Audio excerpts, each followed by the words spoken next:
श्री स्वामी समर्थ. 2026 मध्ये पहिलीच अमावस्या ही मौनी अमावस्या आलेली आहे. पंचांगानुसार पौष महिन्यातील कृष्ण पक्षातील अमावस्या तिथी 17 जानेवारीला रात्री 12 वाजून 4 मिनिटांनी सुरू होईल आणि 18 जानेवारीला रात्री 1 वाजून 22 मिनिटांनी संपेल. उदय तिथीनुसार मौनी अमावस्या ही उद्या 18 जानेवारीला रविवारी असणार आहे. मौनी अमावस्येच्या दिवशी आपण महादेवांची सुद्धा पूजा करत असतो. या दिवशी मौन बाळगावे, वाईट बोलणे टाळावे. त्याचप्रमाणे या दिवशी भगवान शिवशंकर आणि श्रीहरी विष्णूंची पूजा करणे हे शुभ मानले जाते. म्हणून मौनी अमावस्येच्या दिवशी आपल्याला काही वस्तू या शिवलिंगावरती आवर्जून अर्पण करायच्या आहेत. आपण आपल्या समस्येनुसार सुद्धा या वस्तू अर्पण करू शकतो. आपल्या जीवनामध्ये जर आर्थिक समस्या असतील, घरामध्ये सततचे आजारपण असेल, त्याचप्रमाणे घरामध्ये जर नकारात्मकता वाढलेली असेल, मानसिक समस्या असतील, तर अशा एक ना अनेक समस्येसाठी आपण हा उपाय करू शकतो.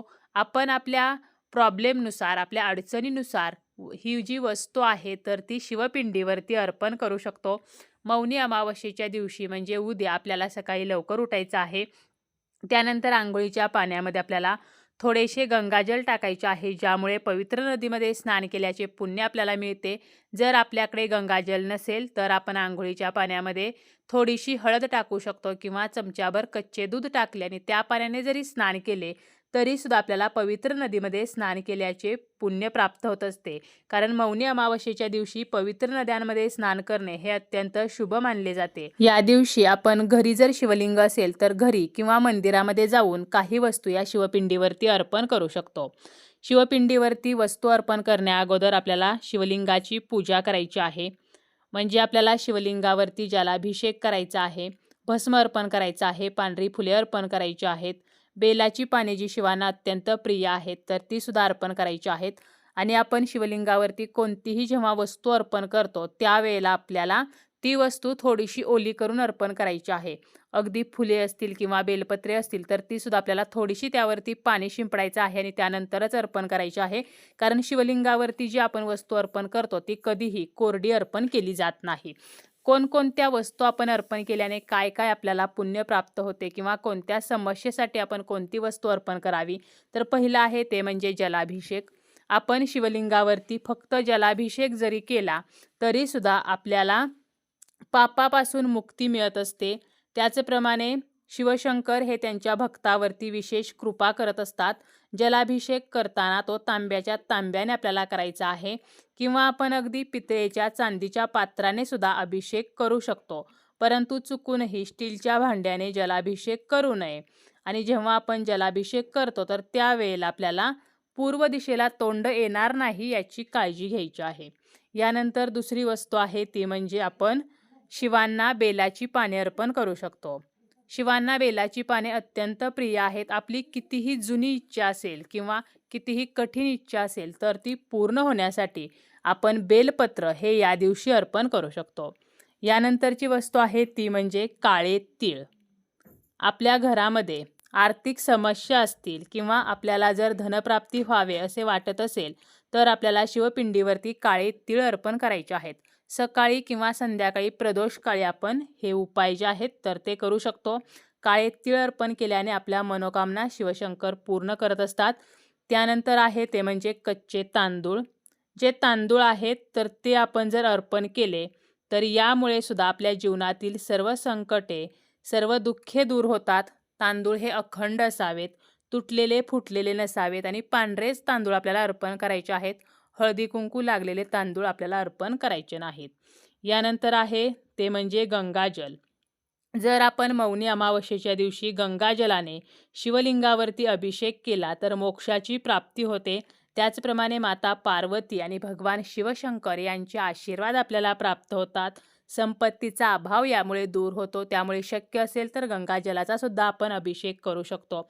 त्याचप्रमाणे अनेक दिवसापासून आपल्या जीवनामध्ये जर एखादी समस्या असेल तर आपण जव जे आहेत तर ते सुद्धा या दिवशी शिवपिंडीवरती अर्पण करू शकतो. मौनी अमावस्येच्या दिवशी प्रदोष काळी म्हणजे सायंकाळच्या वेळेला जर आपण शिवलिंगावरती दह्याचा अभिषेक केला तर आपल्या जीवनातील सर्व अडथळे दूर होतात आणि जीवनामध्ये अनेक मार्ग आपल्याला मोकळे होतात. त्यामुळे दह्याचा आपण अभिषेक करू शकतो. त्याचप्रमाणे मधाने अभिषेक करणे हे सुद्धा अत्यंत शुभ मानले जाते. यामुळे आपले मन अध्यात्माकडे झुकते आणि आपल्याला समाजामध्ये आदर व कीर्ती प्राप्त होते. जर आपण देशी गाईच्या शुद्ध दुधाचा अभिषेक हा या दिवशी शिवपिंडीवरती केला तर संतती प्राप्तीची इच्छा पूर्ण होते. ज्यांना संतती प्राप्तीची इच्छा आहे तर त्यांनी आवर्जून या मौनी अमावस्येला दुधाचा अभिषेक हा शिवपिंडीवरती करावा. त्याचप्रमाणे जीवनामध्ये आपल्याला जर एखाद्या क्षेत्रामध्ये यश हवे असेल तर आपण या दिवशी उसाचा रस जो आहे तर तो शिवपिंडीवरती अर्पण करू शकतो. तसेच आपल्याला इच्छित असे फळ मिळण्यासाठी आपण पंचामृताचा अभिषेक हा करू शकतो. जर आपल्या घरामध्ये एखादी व्यक्ती सतत आजारी पडत असेल तर आजारपण नष्ट व्हावे, त्या व्यक्तीला उत्तम आरोग्य प्राप्त व्हावे, तर यासाठी पंचामृताचा अभिषेक हा आपण या मौनी अमावस्येला शिवपिंडीवरती अवश्य करावा. त्याचप्रमाणे जीवनामध्ये सुखशांती हवी असेल तर केशर जे आहेत तर ते अर्पण करावे. आपण जर या दिवशी शिवलिंगावरती साखर अर्पण केली तर आपल्या घरामध्ये सुखसमृद्धीमध्ये वाढ होते. आपली गरिबी जी आहे तर ती दूर होत असते. तसेच ज्या लोकांच्या वैवाहिक जीवनामध्ये अडथळे येत आहेत तर त्यांनी या दिवशी शिवपिंडीवरती रुद्राक्ष अर्पण करावा. यामुळे वैवाहिक जीवनातील समस्या नष्ट होतात. जर पती पत्नीचे मतभेद होत असतील तर पती पत्नी दोघांनीही या दिवशी शिवलिंगावरती आवर्जून रुद्राक्ष अर्पण करावा. ज्यांना योग्य पुत्रप्राप्ती व्हावी अशी इच्छा आहे तर त्यांनी गहू जर मौनी अमावस्येला शिवपिंडीवरती अर्पण केले तर शिवशंकर त्यांची इच्छा पूर्ण करतात.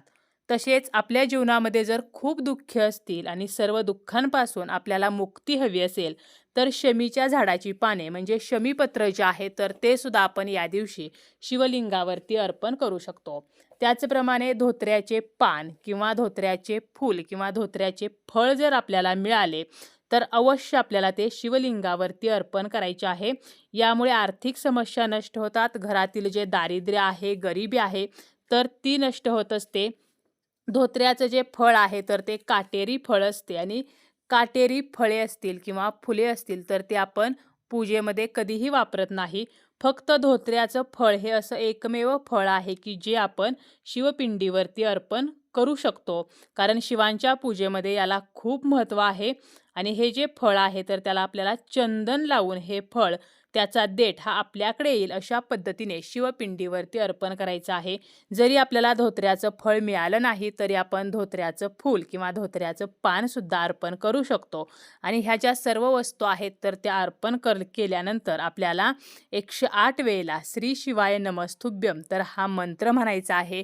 त्यानंतर आपली जी काही इच्छा आहे तर ती महादेवांना सांगायची आहे आणि ती इच्छा पूर्ण व्हावी म्हणून आपल्याला प्रार्थना करायची आहे. याचप्रमाणे काही वस्तू मात्र शिवलिंगावरती अर्पण केल्या जात नाहीत. जसं की हळदी कुंकू असेल किंवा पॅकेटमधील किंवा उकळलेले तापवलेले दूध असेल, नारळ पाणी असेल, केवड्याचे फूल असेल, तुळशीपत्र असेल, तर ह्या ज्या वस्तू आहेत तर या वस्तू मात्र शिवपिंडीवरती कधीही अर्पण करू नयेत.